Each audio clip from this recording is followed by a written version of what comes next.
Hey y'all, Jamie here, proud 55-year-old trans woman from New Orleans. So, where last I left off, y'all, horrific. I had gotten into a fight. My next door neighbors were Vietnamese. They raised fighting roosters. Yes, fighting cocks. Yeah, roosters, not dicks. And these roosters were mean. Yo, they were mean. And they used to chase me around my trailer when I would come home. So I finally warned them, you let those damn roosters out one more time. They come chasing me one more time. And I'm telling you, you're going to get a platter of fried chicken.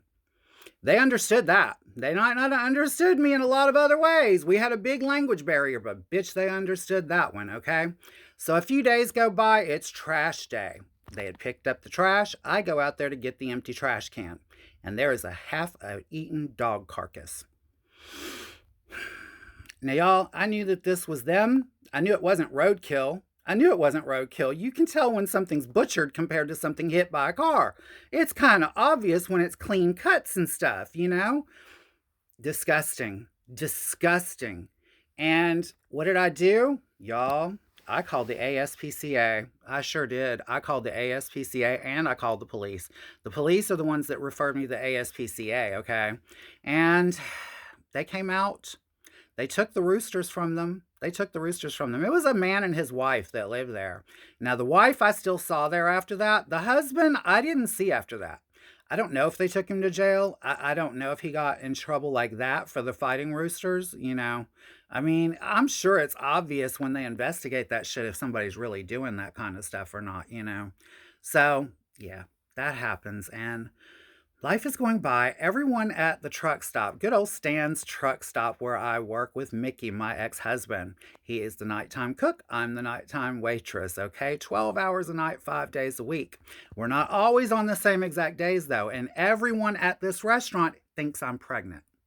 I've told everyone when I first got hired that I'm pregnant, okay? Because I didn't want them to clock me. I wanted to be able to work there without having to worry about people clocking me. And if they know that you're pregnant, they're never going to think you're trans. That was my logic.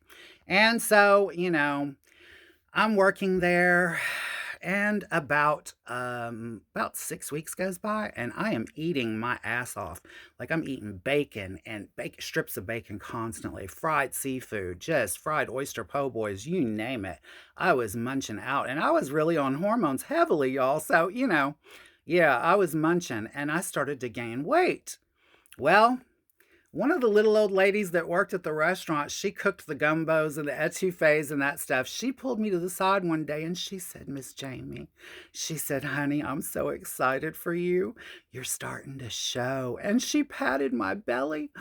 Oh my God, I was so horrified, y'all. I was 22 years old. I did not want to be fat.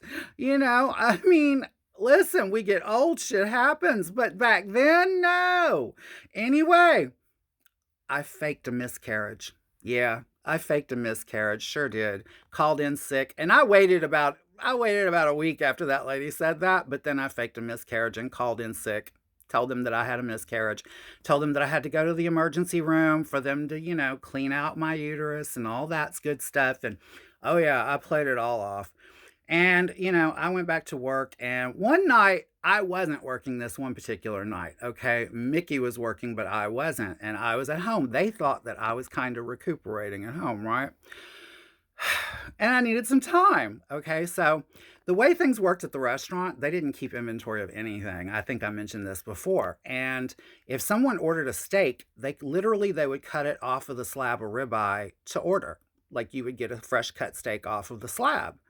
And so one night, I'm at home and Mickey's working and I want a steak dinner. Like I really want a steak dinner. And I mean, I'm in the mood for a good old steak dinner, y'all. No, I'm not ready to fuck around. I want a good old steak dinner. So I call up to the restaurant and I tell Mickey, honey, please do me a favor. Make me a steak dinner. I said, and I want you to go back there and I want you to cut me off a big old thick steak. I mean, a thick one. And he was like, okay, baby, I'll do that. And he said, just come on up here. You know, he was going to have somebody bring it to me. That's what it was. He was going to have somebody bring it to me. So about 25 minutes go by, maybe 25, 30 minutes go by. Somebody comes to the house, they bring me my steak dinner, right? And I'm all excited and I sit down to eat my little steak dinner and I open up the container and it's a regular steak. About an inch thick, that's normal. That's normal for a customer for the restaurant, sure. That's not a thick steak. That wasn't what I said. I said a thick ass steak. I wanted a hunk of meat, okay? I was so mad. I was so mad. I called up to that restaurant and I told Mickey, I said a fucking thick steak. What the fuck is this? He was like, Jamie, I cut it thick. I don't know what you're talking about. I said, I'm coming up there. You better get me a fucking steak ready. And I mean, it better be thick. You better triple it from what you did before. I went driving up to that restaurant, y'all. Everybody in the restaurant sees me screech into the parking lot like something out of the fucking Dukes of Hazzard, and I swing around and slam on the brakes, and the car it's a gravel parking lot, y'all, and it kind of skids. The car kind of skids to the side.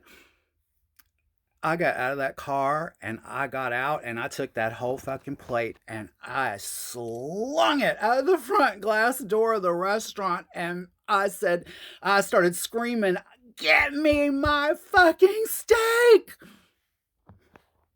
And if y'all want to know what happened next, y'all know the routine, honey. Be here next time and I will too. I love you all. I love you all for watching and I love you for the comments. Please don't forget to repost. Thanks, y'all. It really helps. Love you. Talk to you later. Bye-bye.